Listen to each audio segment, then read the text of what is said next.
Bismillahirrahmanirrahim. Assalamualaikum warahmatullahi wabarakatuh.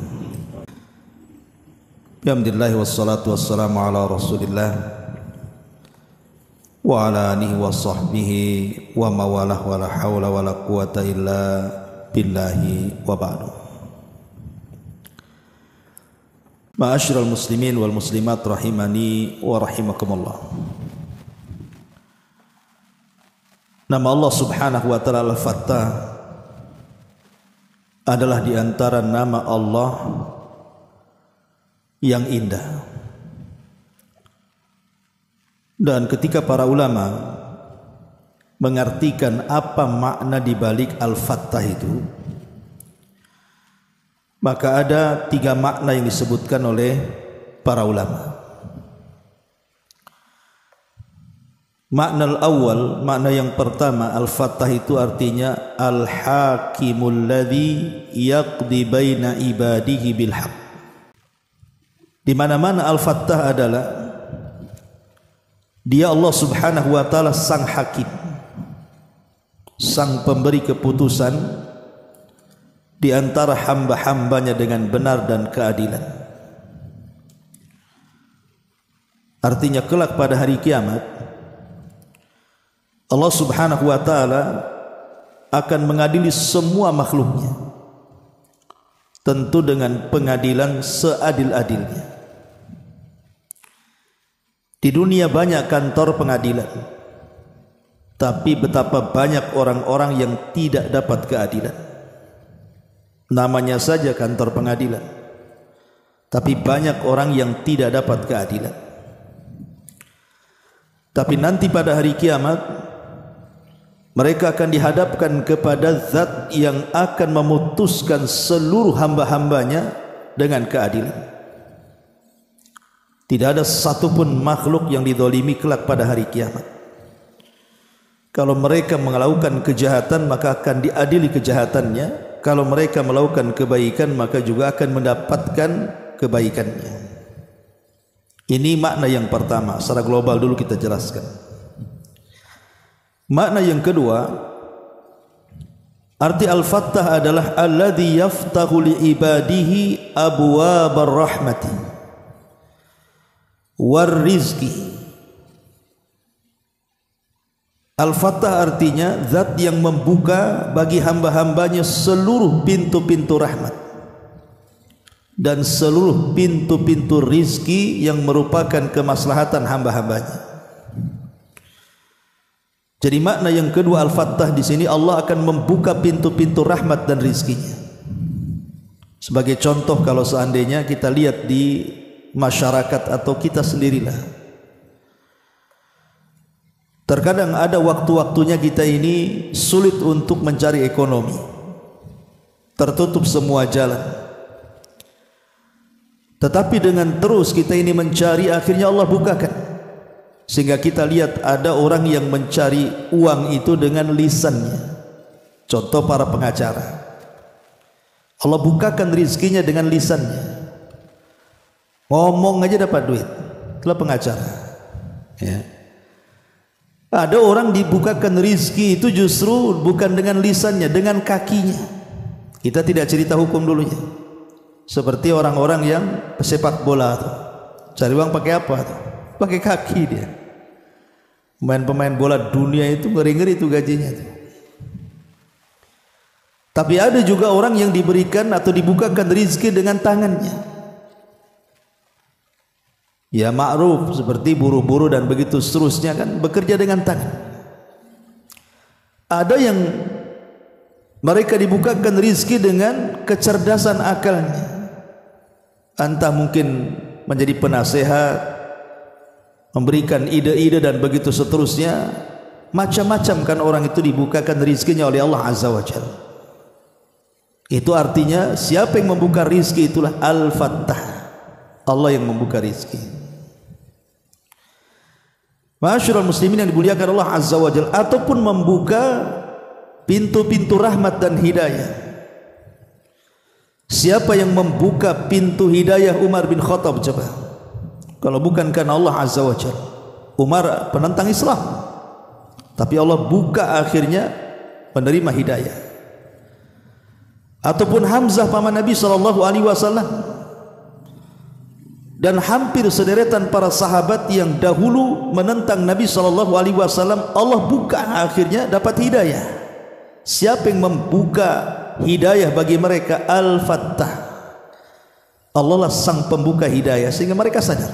Termasuk kita-kita yang dulunya tidak kenal sunnah, akhirnya kemudian Allah bukakan, akhirnya kenal sunnah, tahu bahwa ini bid'ah, ini sunnah, ini syirik, ini tauhid. Lah siapa yang buka hidayah itu? Itulah Al-Fattah artinya. Pembuka hidayah, pembuka rahmat. Ma'asyiral muslimin yang muliakan Allah Azza wa Jalla. Ini makna yang kedua. Makna yang ketiga, annahu bimana an-nasir li ibadihil mu'minin. Maksudnya Al-Fattah itu artinya zat yang memberikan pertolongan kepada orang-orang yang beriman. Bagaimana Nuh alaihi salatu wassalam ketika kemudian dihadapkan dengan kaumnya yang hendak mencelakakan dirinya, maka Nuh alaihi salatu wassalam berdoa kepada Allah, Rabbi inni maglubun fantasir. Ya Rabb, aku hampir mau dikalahkan, tolong aku. Maka Allah subhanahu wa ta'ala turunkan pertolongannya kepada Nuh, diturunkannya hujan dari langit dan juga dipancarkan air dari bumi, akhirnya menjadi banjir bandang disertai tufan, meluluh lantakkan semua kaum. Datang pertolongan kepada Nuh dan Allah selamatkan Nuh dan perahunya. Nabi Yunus alaihi salatu wassalam dalam perut ikan. Secara logika, siapa yang bisa menolong Nabi Yunus yang ditelan ikan sampai ke dasar lautan coba? Tapi dengan zikir dan juga doanya Yunus alaihi salatu wassalam dan mengatakan la ilaha illa anta subhanaka inni kuntu minadh zalimin, akhirnya Allah subhanahu wa ta'ala tolong Nabi Yunus, dimuntahkannya kemudian oleh ikan, keluarlah Yunus dengan selamat. Siapa yang menyelamatkan Nabi Yunus? Al-Fattah. Dialah sang penolong. Dalam perang Badar, bagaimana kaum muslimin hanya 314 orang kurang lebih melawan 1000 orang. Secara jumlah sudah kalah, secara persenjataan sudah kalah, secara keahlian perang sudah kalah. Tetapi karena Allah subhanahu wa ta'ala Al-Fattah sang penolong, maka kelompok yang kecil mampu mengalahkan kelompok yang besar, tentunya dengan izin Allah. Kam min fi'atin qalilatin ghalabat fi'atan katsiratan biidznillah. Itulah makna Al-Fattah. Berarti dari sini ketika kita kemudian memahami makna dari nama Allah Al-Fattah, yang pertama bahwa Al-Fattah artinya Allah sebagai hakim. Yang kedua, Allah subhanahu wa ta'ala sebagai pembuka seluruh pintu-pintu rahmat, rezeki dan hidayah. Kemudian yang ketiga, makna Al-Fattah artinya Allah sang penolong bagi hamba-hambanya yang beriman. Inilah 3 makna dalam kalimat Al-Fattah. Ma'asyiral muslimin wal muslimat rahimani wa rahimakumullah. Biasa sebelum kita baca kitabnya, kita akan menyebutkan tentang athar imaniyah dulu, pengaruh keimanan ketika kita memahami kalimat Al-Fattah. Karena nama Allah Al-Fattah ini penting, ikhwan. Ini bisa kita gunakan ketika kita dalam kondisi sempit. Mungkin antum, sebagian kita yang diuji oleh Allah subhanahu wa ta'ala mungkin sakit parah, atau mungkin di antara kita yang diuji dengan kesulitan ekonomi, atau mungkin di antara kita ada yang terkena kesulitan rumah tangga, atau mungkin kesulitan-kesulitan di masyarakat, atau terkena fitnah, atau apalah namanya dari kesulitan dunia ini. Kita bisa gunakan nama Al-Fattah ini untuk tawassul, berdoa kepada Allah, ya Fattah, ya Fattah, wahai zat yang maha pembuka segala kesulitan, maka uraikanlah kesulitanku, carikanlah jalan keluar untukku. Bertawassul dengan nama Allah ini. Jadi Al-Fattah ini bukan nama Allah biasa, karena dia adalah pengurai seluruh kesulitan dan pembuka seluruh kemudahan.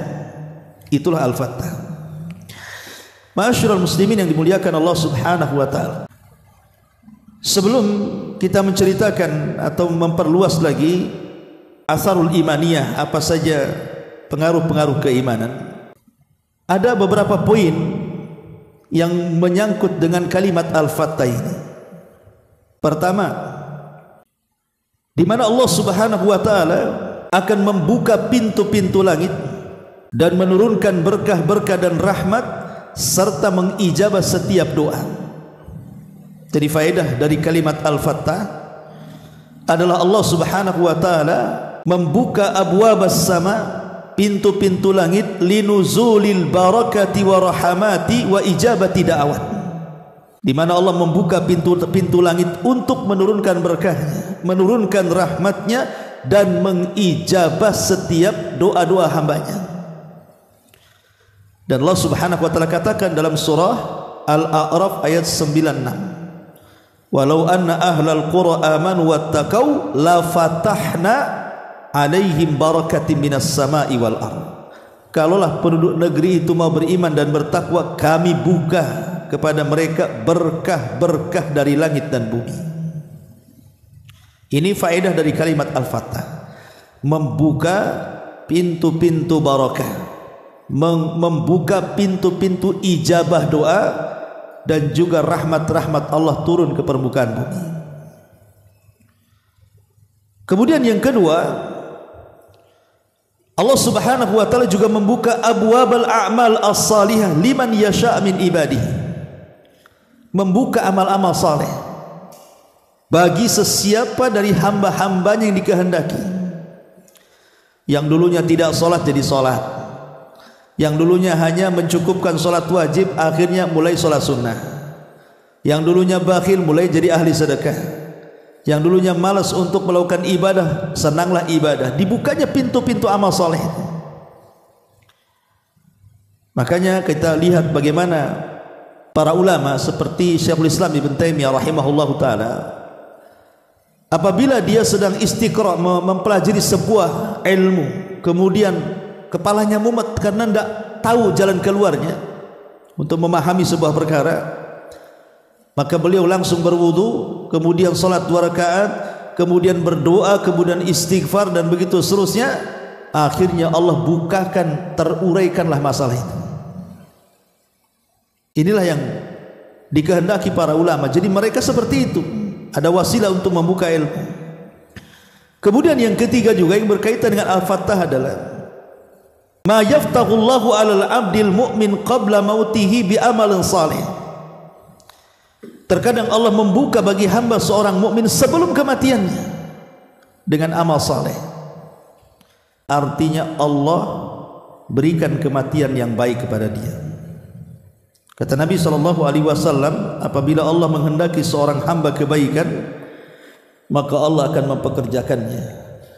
Sahabat mengatakan, apa yang dimaksud mempekerjakannya wahai Rasul? Maka Rasul mengatakan, Allah berikan taufik kepada dia, Allah buka pintu taufik kepada dia untuk melakukan amal saleh sebelum kematiannya, maka dia pun dicabut di atas kematian itu dengan amal salehnya, husnul khatimah.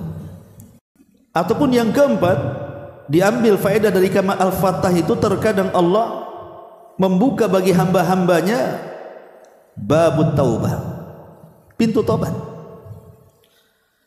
Kita lihat banyak kan orang-orang yang secara kasat mata nampaknya orang ini susah tobat lah. Mungkin dia geng, kepala preman dan begitu seterusnya. Tapi Allah pembuka. Tiba-tiba pula dia tobat kepada Allah Azza wa Jalla. Orang enggak yakin dia bertobat kan? Tahu-tahu bertobat pula. Siapa yang kemudian membuat dia bertobat? Al-Fattah, Allah Subhanahu wa taala. Atau seseorang yang ketika sebelum dijebloskan ke penjara, kejahatannya luar biasa. Ketika masuk penjara rupanya bertobat pula di dalam penjara. Siapa yang membuat dia bertobat dalam penjara? Al-Fattah. Kemudian yang kelima, wa min dzalika ma yaftahu Allahu azza wa jalla ala nabiyhi yaumal qiyamah min anwa'il mahamidah. Allah Subhanahu wa taala juga membuka bagi nabinya kelak pada hari kiamat dengan berbagai macam pujian, tentu dari syafaat-syafaat yang akan Rasul berikan karena izin Allah Subhanahu wa taala. Termasuk juga ingat istidraj. Istidraj juga bagian daripada kelapangan yang Allah berikan. Di mana ada orang yang tidak salat, tidak puasa, tidak zakat, tidak haji, tidak umrah, tidak baca Quran, tidak berzikir, pokoknya jauh daripada ibadah. Tapi Allah berikan kekayaan. Allah bentangkan kekayaan. Ingat, itu istidraj saja. Sengaja Allah berikan banyak sampai pada waktunya Allah pun akan mengadab mereka. Ma'asyiral muslimin yang dimuliakan Allah Subhanahu wa taala, intinya bahwa Al-Fattah adalah zat yang membuka segalanya. Karena secara bahasa Al-Fattah itu artinya pembuka, berarti lawan penutup. Ya. Antum kalau masuk rumah kemudian pintu dikunci, tak punya kunci pula, maka selamanya kita tidak mungkin masuk ke dalam rumah.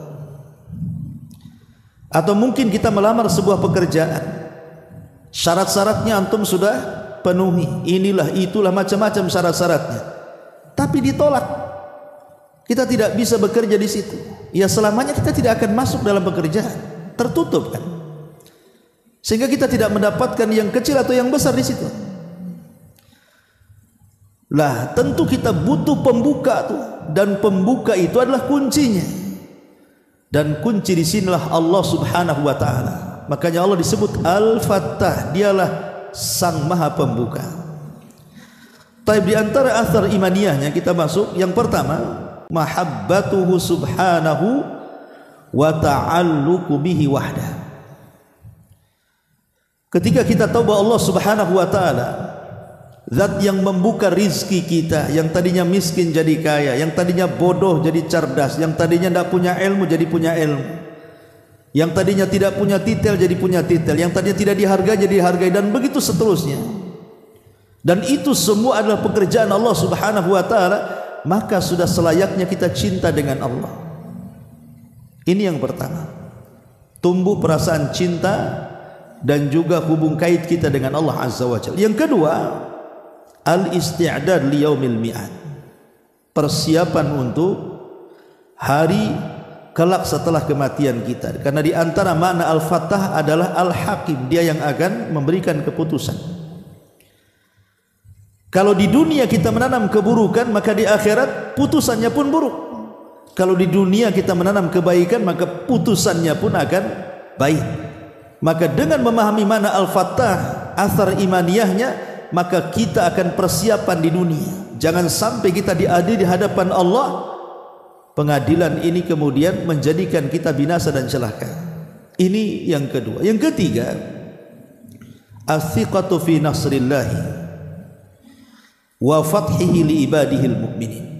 Ada keyakinan bahwa Allah pasti menolong kita. Karena di antara makna Al-Fattah la an-nasir, penolong. Kita yakin bahwa Allah akan menolong hamba-hambanya yang beriman, karena dia adalah khairul hafidh, dia adalah sebaik-baik zat yang menjaga hamba-hambanya. Maka kita harus yakin bahwa kalau kita menolong agama Allah, pasti Allah akan menolong kita. In tansurullaha yansurkum. Kalau kalian menolong agama Allah, Allah pasti menolong kita. Artinya kalau kita ini terus memperjuangkan agama Allah, menyebarkan sunnah, menyebarkan Islam yang benar ke tengah-tengah masyarakat, pasti Allah akan menolong kita dalam setiap fitnah-fitnah yang akan dihadapinya. Kemudian juga di antara athar imaniyahnya adalah bahwa kita harus takut dengan al-khawfu min fathil istidraj. Kita harus takut kalau seandainya di atas kemaksiatan kita kok kita dimudahkan hidupnya. Harusnya kita takut. Saya kok nggak pernah ibadah tapi kok dimudahkan nih rizkinya, dimudahkan urusannya, tidak ada kesulitan. Ini harus takut nih. Jangan-jangan istidraj masalahnya. Allah sengaja ngasih pada waktunya Allah azab kita pula. Nah, ini juga bagian daripada athar imaniyahnya. Termasuk juga athar imaniyah yang dijelaskan oleh para ulama adalah tahqiqut tauhid. Adanya perwujudan tauhid kita kepada Allah Subhanahu wa taala. bahwa tidak ada yang memberikan rizki, tidak ada yang memberikan hidayah, tidak ada yang memberikan rahmat kecuali Allah Subhanahu wa taala. Maka mantaplah tauhid kita dengan memahami kalimat Al-Fattah di sini. Kemudian juga dengan kalimat Fattah ini membuka abwaab ta'ah, pintu-pintu ketaatan kita kepada Allah. Wa faqqahum li adabil khair, dan memberikan taufik kepada pintu-pintu kebaikan. Kemudian juga di antara athar imaniyahnya adalah di mana Allah fataha li ibadihi babad doa. Allah membuka selebar-lebarnya pintu doa. Maka kalau kita dalam kondisi sulit, mintalah kepada Sang Al-Fattah ini. Dan banyak lagi athar imaniyah dari kalimat Al-Fattah ini. Lalu pertanyaannya, bagaimana caranya kita beribadah kepada Allah Subhanahu wa taala dengan nama Allah Al-Fattah ini? Apa yang harus kita lakukan dengan nama Allah Al-Fattah ini? Cara kita beribadah kepada Allah Azza wa Jalla. Yang pertama, ad-du'a wa tawassul. Jadikan nama Allah Al-Fattah ini pada setiap doa kita dan setiap tawassul kita. Yang tadi saya katakan, kalau kita ada kesulitan, maka perbanyak menyebut Al-Fattah. Ya Fattah, ya Fattah, ya Fattah. Iftahli, bukakan kesulitanmu. Bertawassul. Karena di antara tawasul syar'i itu 3. Pertama, bertawassul dengan nama dan sifat-sifat Allah. Yang kedua, bertawassul dengan amal soleh yang kita lakukan. Dan yang ketiga, bertawassul dengan hamba-hamba Allah yang soleh, yang masih hidup. Minta doa mereka. Lah, tawassul yang paling manjur adalah ketika kita memperbanyak doa dan juga menyebut nama-nama Allah. Salah satunya Al-Fattah ini. Karena Al-Fattah ini mencakup semua lini kehidupan kita. Coba masukkan pada kalimat Al-Fattah. Kalau orang itu pengen sembuh, maka sebut-sebut kalimat Al-Fattah. Kalau dia sakit, ya. Kalau orang susah pengen dimudahkan rizkinya, sebut nama Al-Fattah. Kalau kita ada masalah, pengen diurai masalahnya, sebut nama Al-Fattah. Dan begitu seterusnya. Maka gunakan tawassul kepada Allah Subhanahu wa taala dengan kalimat Al-Fattah ini.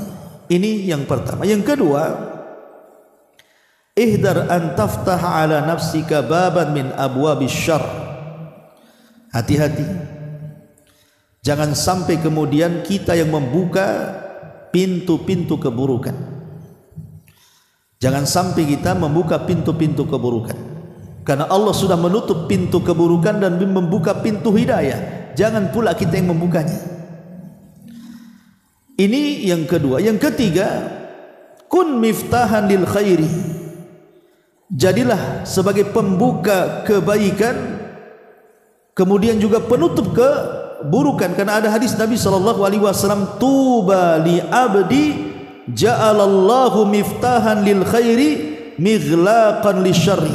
Beruntunglah bagi seorang hamba ketika di dunia dia menjadi pembuka setiap kebaikan dan penutup segala keburukan. Beruntung bagi dia. Maka jadilah pembuka kebaikan dan jangan menjadi pembuka keburukan. Artinya, jadilah orang-orang yang mengajak manusia kepada kebaikan. Man dalla ala khairin kafaili. Siapa yang mengajak manusia kepada kebaikan, maka pahalanya sama dengan yang mengikutinya. Kemudian yang keempat, ij'al li nafsika hadzan min hadhil a'mal.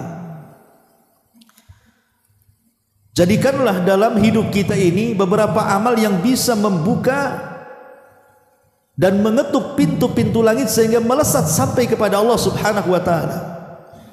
Seperti contohnya adalah bersegera untuk atau menjaga salat 5 waktu. Karena Rasul mengatakan, idza thuwiba bis shalah futihat abwabus sama wastujibat du'a.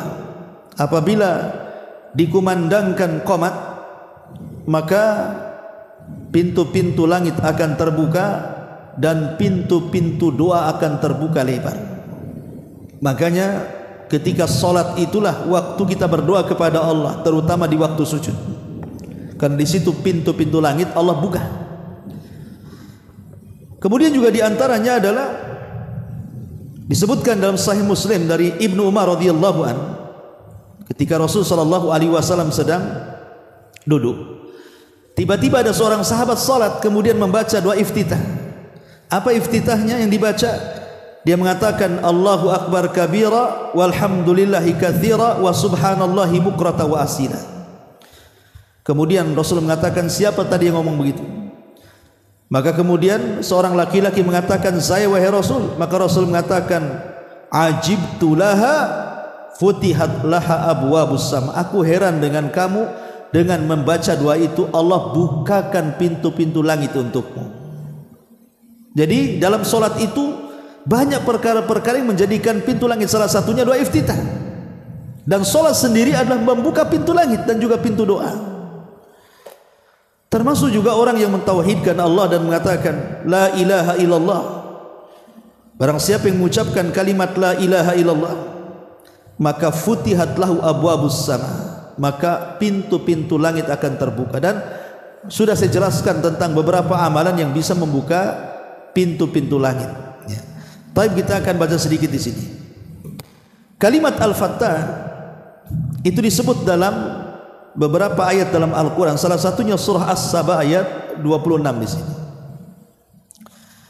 Allah Subhanahu wa taala berfirman, "Qul yajma'u bainana rabbuna, thumma yaftahu bainana bil haqq wa huwal fattahul alim."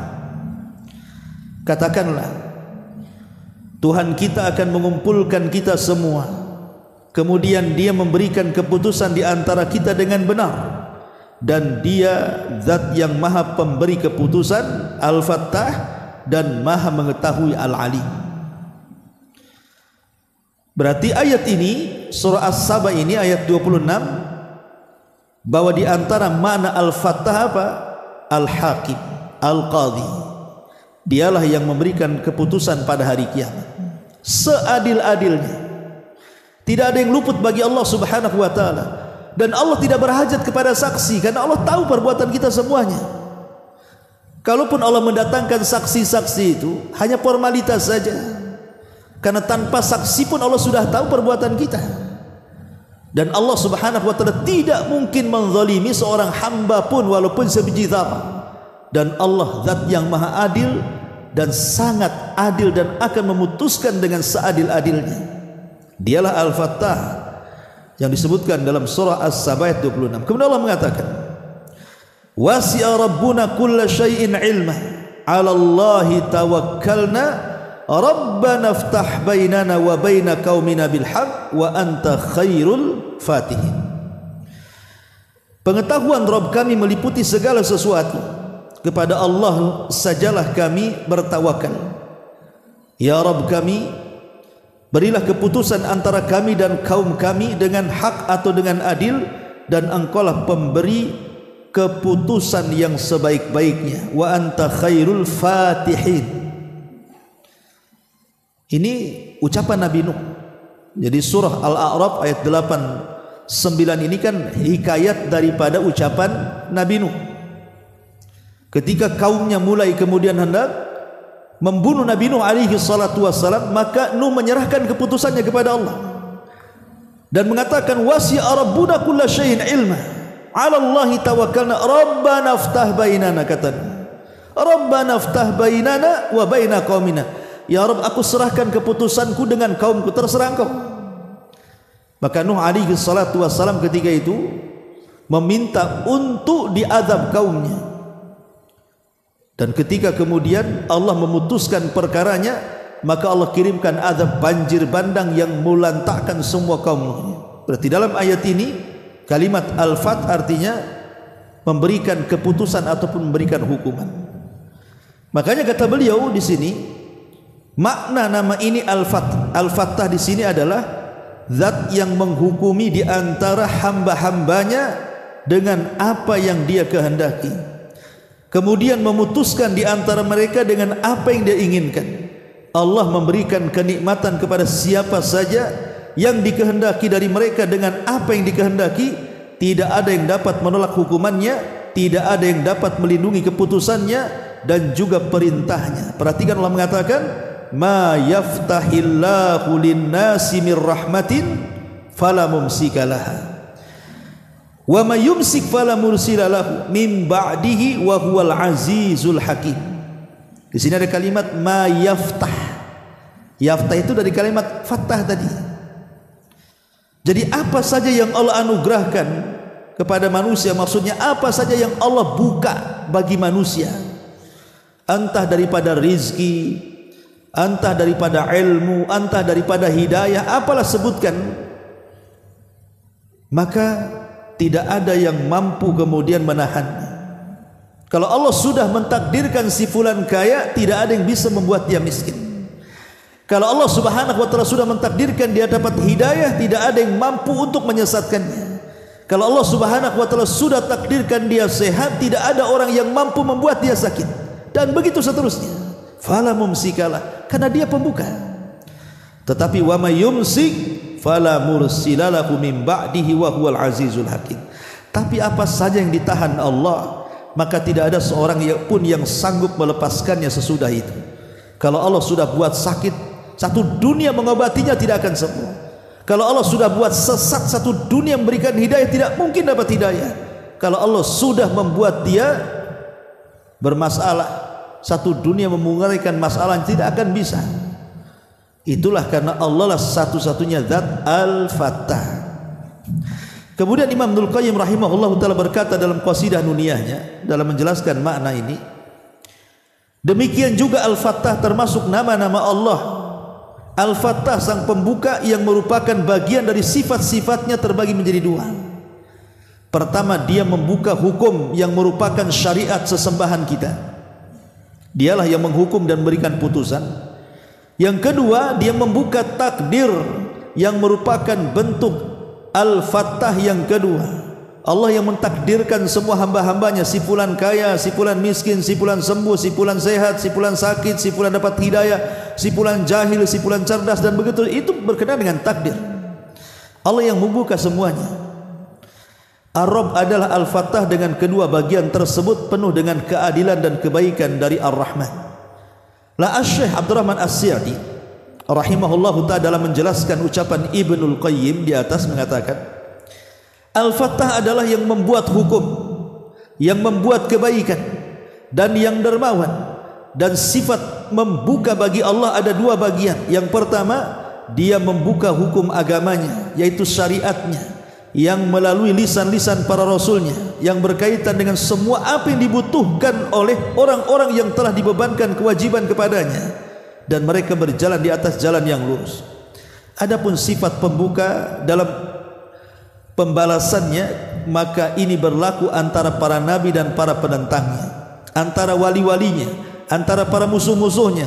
Dia memuliakan para nabi dan pengikutnya, menyelamatkan mereka serta menghinakan para musuh-musuh mereka dan menyiksa mereka. Demikian pula pada hari kiamat, sifat membukanya dan hukumannya di antara hamba-hambanya. Setiap manusia diberi balasan sesuai dengan apa yang dilakukannya. Adapun sifat membukanya yang berkaitan dengan takdir, yaitu apa yang dia takdirkan kepada hamba-hambanya dari kebaikan dan kejelekan, kemaslahatan dan kemudaratan, pemberian dan pencegahan, itu tertera dalam surah Al-Fatir ayat 2 yang tadi dibaca. Jadi dari uraian di sini Abdurrahman As-Sa'di di sini, ya, ketika beliau menjelaskan kalimat Al-Fattah dari ucapan Al-Imam Ibnul Qayyim rahimahullahu ta'ala, sebagaimana yang sudah saya uraikan tadi, kesimpulannya bahwa makna Al-Fattah itu ada tiga, ya. Ada diartikan Al-Hakim, pemutus, baik pemutus di dunia atau di akhirat.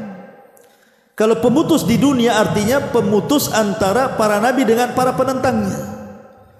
Seperti mamanya tadi saya ceritakan, kaum Nuh ditentang oleh kaumnya, Allah berikan keputusan, diazablah kaumnya itu. Itu mana Al-Fattah. Siapa yang mengadab kaumnya? Allah Al-Fattah, ya. Atau makna yang kedua, di mana Allah Subhanahu wa ta'ala maksudnya Al-Fattah itu dia membuka takdir-takdir manusia. Dengan cara apa? Membuka rizki-rizkinya, membuka rahmat-rahmatnya, membuka hidayah-hidayahnya. Akhirnya yang tidak dapat hidayah, artinya tadinya sesat jadi dapat hidayah, dan begitu seterusnya. Karena kita lihatnya seperti contoh saja Al-Imam Bukhari rahimahullahu ta'ala ataupun Imam Syafi'i dan ulama-ulama yang lainnya, itu kalau tertutup sebuah permasalahan, maka mereka pun berdoa kepada Allah. Ada yang melaksanakan sholat 2 rakaat, di antara mereka ada yang berdoa, dan begitu seterusnya. Sehingga di antara mereka itu terkadang mengutamakan belajar dibandingkan sholat malam. Seperti Imam Bukhari itu, terkadang satu malam itu tidur bangun, bukan sholat malam, tapi terkadang menelaah sebuah riwayat dari Nabi SAW, akhirnya terbukalah banyak faedah di situ. Sampai Imam Ahmad rahimahullahu taala mengatakan bahwa seseorang mutolaah, membaca sebuah pengetahuan agama itu jauh lebih baik dibandingkan sholat malam satu malam suntuk. Kenapa? Karena sholat satu malam suntuk itu manfaatnya untuk diri dia saja, tapi dengan belajar agama manfaatnya untuk orang lain, bisa didakwahkan akhirnya. Itulah yang disebut oleh Nabi SAW, fadlul alim alal abid ka fadlil qamari lailata badri ala sairil kawakib. Jadi orang yang berilmu itu dibandingkan ahli ibadah seperti bulan dibandingkan semua bintang. Satu saja bulan bisa menerangi, bintang berseret nggak bisa menerangi, ya. Tapi orang yang kayak antum duduk di majelis taklim ini jauh lebih baik dibandingkan orang yang di rumah pamannya baca Quran, sholat sunnah, sholat malam, sholat tahajud. Itu maksudnya. Kenapa orang yang duduk di majelis taklim jauh lebih baik daripada ribuan orang yang beribadah di luar? Karena ilmu yang antum dapati di majelis taklim itu antum bisa dakwahkan keluar, ya. Antum bisa kasih nasihat keluarga, kawan-kawan, teman-teman. Jadi manfaatnya itu mutaaddi. Jadi bukan hanya pribadi tapi juga untuk orang lain, gitu maksudnya. Lah mereka para ulama melakukan seperti itu sehingga Allah bukakan semuanya. Itu makna al-fattah. Siapa yang membukakan pengetahuan ilmu itu kalau bukan karena Allah Azza wa Jalla, ya. Bukan hanya urusan akhirat, ya, urusan dunia juga sama. Ketika Allah Subhanahu wa taala takdirkan ada orang yang sakit dengan berbagai macam penyakit, di satu sisi Allah bukalah ilmu kedokteran. Akhirnya berkembang kan, ditemukanlah cara mengobati, ditemukanlah obat-obatan, ditemukanlah macam-macam kan, terbuka semuanya. Lah siapa yang membuka ilmu-ilmu ini kalau bukan karena Allah Subhanahu wa taala? Ya, atau dunia kita lihatlah dunia pertukangan kan.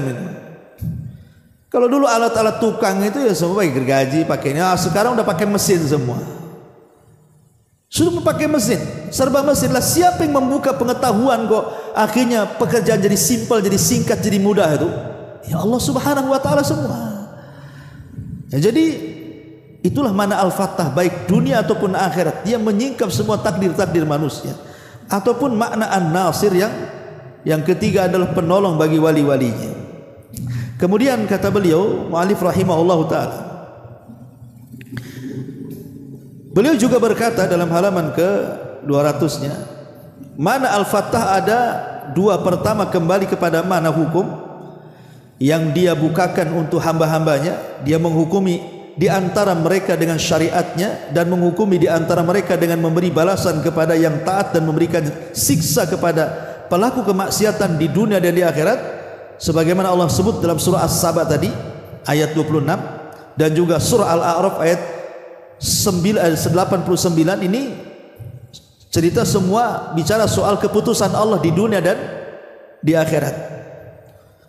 Jadi dunia memberikan keputusan bagi orang-orang zalim. Seperti Nabi mengatakan apa? Ma min dzambin ajjalallahu uqubatahu fid dunya qabla al-akhirah al-baghi wa qati'atu rahim. Tidak ada dosa yang disegerakan hukumannya di dunia sebelum akhirat. Salah satunya al-baghi, kezaliman.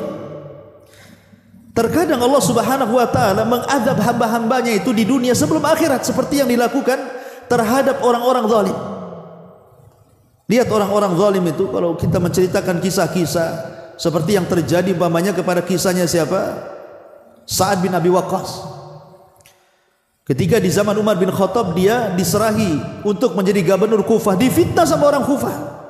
Bahwa dia pemimpin gak becus, dia gak adil, macam-macam difitnahkan kepada Sa'ad bin Abi Waqqas. Sampai datang ke telinga Umar tuh, dipanggil Sa'ad bin Abi Waqqas, apa betul apa yang dikatakan ahli Kufah kepada wahai Sa'ad?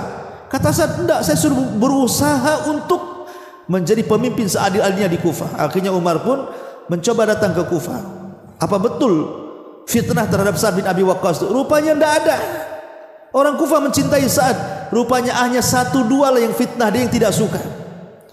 Ketika kemudian Sa'ad mendengar ada cuma 1-2 saja yang membuat berita hoax sehingga menjadi gempar penduduk Kufah, akhirnya membuli dia, maka dia berdoa kepada Allah, dia mengatakan, ya Rabb, kalau orang itu sudah berdusta, maka panjangkan umurnya, panjangkan kefakirannya, dan perbanyak fitnahnya. Kata rawi hadis yang menceritakan hadis ini, sungguh aku melihat orang yang memfitnah Sa'ad usianya panjang sekali, dan dia menjadi peminta-minta di jalan-jalan, dan dia dicaci maki orang sampai dia meninggal. Terkadang putusan Allah itu di dunia tuh, ya, di dunia betul-betul Allah berikan karena kezalimannya. Di akhirat ya jelas pasti Allah akan lebih dahsyat lagi menghukum, seperti orang yang mengambil tanah akan dikalungkan 7 lapis bumi ke lehernya dan begitu seterusnya. Itu makna daripada Al-Fattah dalam surah As-Saba 26 dan surah Al-A'raf ayat 89 ini. Kemudian makna yang kedua, Allah membukakan bagi semua hambanya pintu-pintu kebaikan. Seperti Allah mengatakan dalam surah Fatir ini, ma yaftahullahu linnasi min rahmatin fala mumsikala. Apa saja yang Allah anugerahkan kepada manusia berupa rahmat, maka tidak ada seorang pun yang dapat menahannya. Ya, sampai akhir mungkin juga kurang lebih ini pengarang ini mengulang-ulang kata-katanya. Sebenarnya sama aja kalau antum baca itu terulang-ulang kalimatnya. Ya, intinya di sini bahwa Al-Fattah adalah nama dari nama-nama Allah yang sangat agung. Kita bisa bertawasul dengan nama ini pada setiap kesulitan kita. Apapun kesulitan yang antum hadapi, antum belajar mumet, tidak paham-paham, ya Fattah iftahli. Waidat, pembuka-bukalah otakku supaya encer. Antum sulit cari ekonomi ke sana kemari, tolak sana ditolak sini, mau daftar sana ditolak, daftar sini ditolak. Ya Fattah iftahli, pasti Allah akan carikan jalan keluar. Kalau bagi kita yang dapat musibah berat sekali, tidak bisa keluar dari musibah ini, setiap hari kita berdoa ya Fattah iftahli. Nah, karena kita harus yakin bahwa Allah sang pembuka setiap kesulitan, apapun setiap kesulitannya. Lihat Nabi SAW ketika umrah pertama ya, itu kan dipersulit oleh orang-orang Quraisy. Sampai akhirnya Umar marah. Kenapa kurang ajar orang-orang Quraisy? Kami tidak hendak perang, kami hendak umrah. Kenapa tidak boleh masuk? Umar minta kepada Nabi SAW izin kita perang. Tapi Nabi SAW mengatakan tidak. Sampai turun ayat Inna fatahna laka fathan mubina. Turun surah Al-Fatih. Ketika ayat ini kemudian turun kepada Rasul sampai ke telinga Umar, apakah betul ayat ini wahai Rasul? Ya. Apakah kita akan menang? Ya. Apakah kita akan umrah? Ya. Kita akan umrah, tapi tahun depan. Tahun depannya betul umrah. Umrah qadha. Ya, artinya siapa yang kemudian membuka semua jalan? Allah yang membuka jalan. Jadi tidak ada jalan yang tertutup bagi Allah Subhanahu wa taala. Maka kalau ada jalan buntu bagi kita, kita punya Al-Fattah. Minta kepada Allah untuk membuka jalan-jalan kita. Wallahu a'lam. Baik, sampai di sini. Subhanakallahumma bihamdika asyhadu an la ilaha illa anta astaghfiruka wa atubu ilaik. Allahu ta'ala alam. Assalamualaikum warahmatullahi wabarakatuh.